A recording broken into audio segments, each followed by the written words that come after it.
का शिवलिंग कभी खंडित नहीं होता। मालूम है आपको? आपको मालूम है कि नहीं?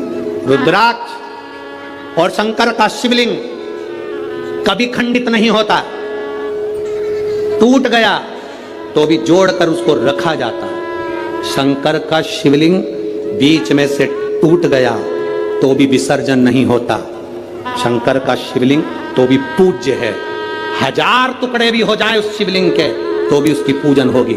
25,000 टुकड़े भी शिवलिंग के हो जाएं तो भी उसकी पूजन होगी, क्योंकि शंकर के टुकड़े टुकड़े हो जाएं तो भी शंकर कभी समाप्त नहीं होता। वो एक एक कंकर में कण कण में शंकर होता है। घर में रखा हुआ शिवलिंग का टुकड़ा भी हो जाए तो यह नहीं कहा जाता कि मेरा शिवलिंग खंडित हो गया। ना ना, शंकर भगवान ने कृपा कर कर अगर 2 टुकड़े हुए हैं तो शिव पार्वती दोनों आनंद के साथ बैठे हैं। अगर ज्यादा टुकड़े हो गए तो मेरे महादेव सहस्त्रेश्वर शिवलिंग बनकर, हजारों शिवलिंग बनकर बैठ गए। तो सहस्त्रेश्वर महादेव बन गया, सहस्त्रेश्वर महादेव के रूप में विराजित हो गए। दूसरी कोई मूर्ति हो खंडित हो गई, टूट गई तो वो खंडित कहलाती है। दूसरे देवता की मूर्ति होगी, टूट गई, खंडित कहलाती है। पर शंकर भगवान का शिवलिंग अगर खंडित हो भी गया, टूट भी गया तो वो खंडित नहीं कहलाता। वो खंडित नहीं कहलाता। एक एक कण कण में शंकर है। जितने टुकड़े हो रहे हैं उसमें भी शिव है। वो खंडित नहीं। हिमाचल प्रदेश में बिजली महादेव, आप लोगों में से किसी ने दर्शन करें? मनाली में बिजली में करें आप लोग, और कोई ने भी करें? मनाली में बिजली महादेव, मनाली में बिजली महादेव के ऊपर बिजली गिरती है आकाश की, महादेव के टुकड़े हो जाते हैं। कभी नेट पर सर्च करना, छोटे छोटे टुकड़े महादेव के बिजली गिरने से पूरे महादेव के टुकड़े टुकड़े हो जाते हैं। बिजली महादेव। तब पूरे नगर में सूचना दी जाती है कि आज बिजली महादेव पर बिजली गिर गई, महादेव के टुकड़े हो गए। महादेव को वापिस जोड़ना है।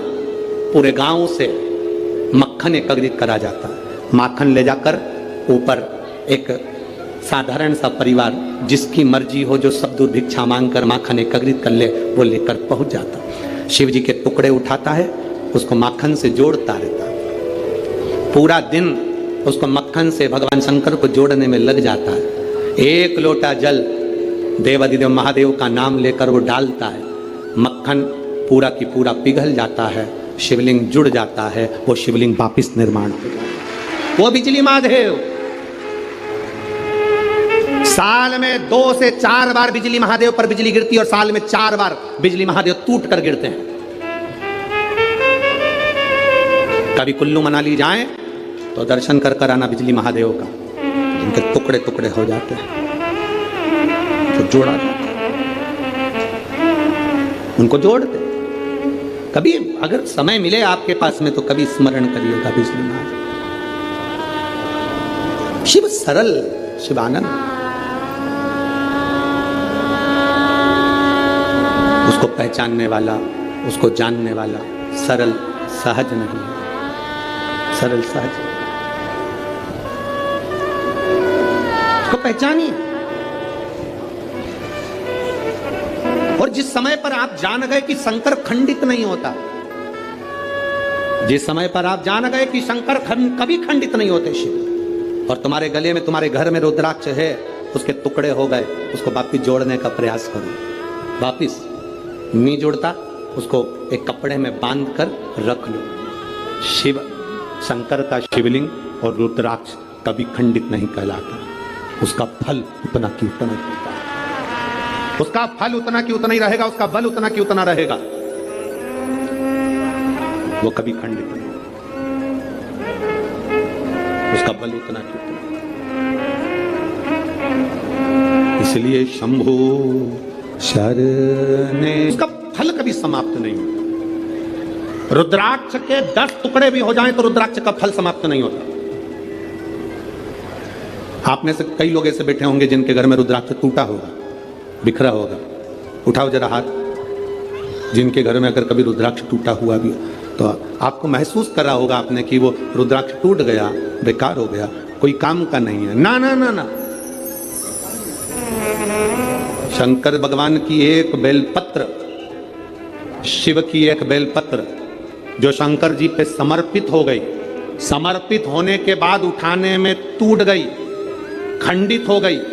शिव जी पे चढ़ी थी, पूरी थी, पर जब चढ़ने के बाद बहुत सारी उठाई गई तो टूट गई, खंडित हो गई, टूट गई, खंडित हो गई।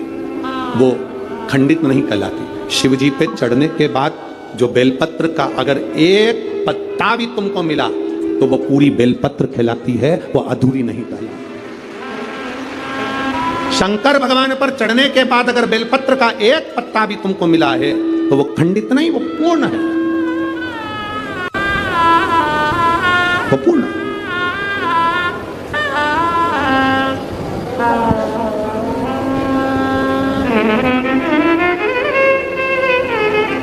इसीलिए शिव कथा कर रहे हैं।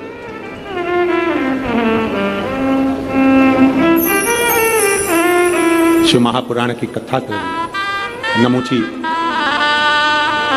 तो एक रुद्राक्ष का मन का नमूची को मिला है, एक रुद्राक्ष का मन का। दैत्य है, असुर है, राक्षस है। अब वो विचार करने लगा कि ये रुद्राक्ष किसका है, मुझे मिला है। फिक्र और जिक्र, थोड़ा ध्यान देना, दो चीजें। क्या क्या? मुंह से बोलो। फिक्र और जिक्र। फिक्र, ज्यादा फिक्र करोगे, ज्यादा चिंता करोगे तो चिंता फिक्र तुम्हें तन्हाई दे देती है, एकांत दे देती है, तुम्हारी बुद्धि काम करना बंद कर देती है। ज्यादा फिक्र होती है तो व्यक्ति का बीपी ऊंचा नीचा हो जाता है, शुगर ऊपर नीचे हो जाती है और व्यक्ति चिंता में पड़कर कमरे में अकेला पड़ा रहता है। फिक्र चिंता देती है, फिक्र एकांत देता है, फिक्र तन्हाई देती है, फिक्र तन्हाई देती है। फिक्र तुम्हें अकेले कमरे में पटक देगा। और जिक्र, जिस समय पर तुम्हारे को फिक्र होने लगे तब महादेव की जिक्र करना प्रारंभ कर दो, उसकी चर्चा करना प्रारंभ कर दो, तन्हाई मिट जाती है। तन्हाई मिट जाएगी अगर शंकर की चर्चा करोगे, शंकर की जिक्र करोगे, शंकर की भक्ति करोगे। ढोलक, शिव की चर्चा कर रहे हो, अगर शंकर की अगर चर्चा करो। फिक्र और जिक्र में अंतर है। फिक्र तन्हाई देगा, जिक्र तन्हाई से निकाल देगा। फिक्र बीमार कर देगा, जिक्र शंकर का तुम्हें महामृत्युंजय का रस तत्व देकर उभार देगा। जिक्र आज सबसे बड़ी अगर कुछ बहुत बड़ा अगर टेंशन है ना लोगों को, लोग आज के समय में, अब यहाँ पर बहुत सारे लोग बैठे हैं, हम बात कहेंगे तो लोगों को लगेगा गुरुजी ऐसा बोल देते हैं, पर आज प्रत्येक समाज के व्यक्ति को अपनी अपनी समाज की फिक्र है। जाति में आज के व्यक्ति को बांट दिया गया। मैं ब्राह्मण, मुझे ब्राह्मण समाज की चिंता है। मैं वैश्य, मुझे वैश्य समाज की चिंता है। मैं क्षत्रिय, मुझे क्षत्रिय समाज की चिंता है। मैं शूद्र समाज की चिंता है। हर व्यक्ति ने आज के समय को जाति में लोगों ने बांट दिया। सबको अपनी अपनी समाज की, अपनी अपनी जाति की चिंता है, पर किसी को मेरे इस धर्म की, सनातन धर्म की चिंता नहीं है कि हम एक हैं। ये ब्राह्मण या क्षत्रिय या वैश्य या शूद्र हम बांट रहे हैं। अगर तुम्हें फिक्र होना चाहिए तो अपने सनातन धर्म की, अपने धर्म की होना चाहिए। एक के लिए नहीं, हमें सबके लिए जीना है। सर्वे भवन्तु सुखिनः का ये पाठ हमने पढ़ा है कि कान में जो बोल कर जाता है, शिवजी नंदी पर बैठकर उस भक्त के दरवाजे पर उसका कल्याण करने के लिए प्रदोष के दिन, प्रदोष काल में पहुंचते। हर हर प्रदोष के दिन, प्रदोष काल में देवाधिदेव महादेव उस शंकर के भक्त के घर जाते हैं, जो भगवान नंदीश्वर के कान में कहकर जाता। नंदी के कान में जिसने कहा।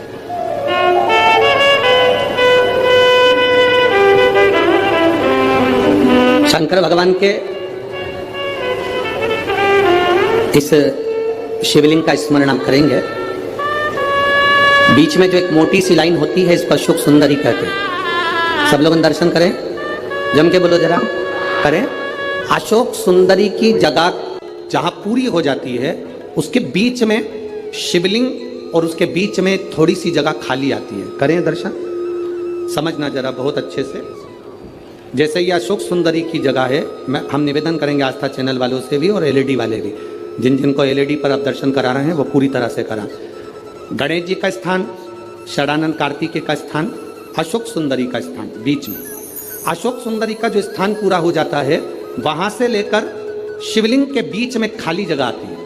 करें दर्शन आप लोगों ने, खाली जगह आती है।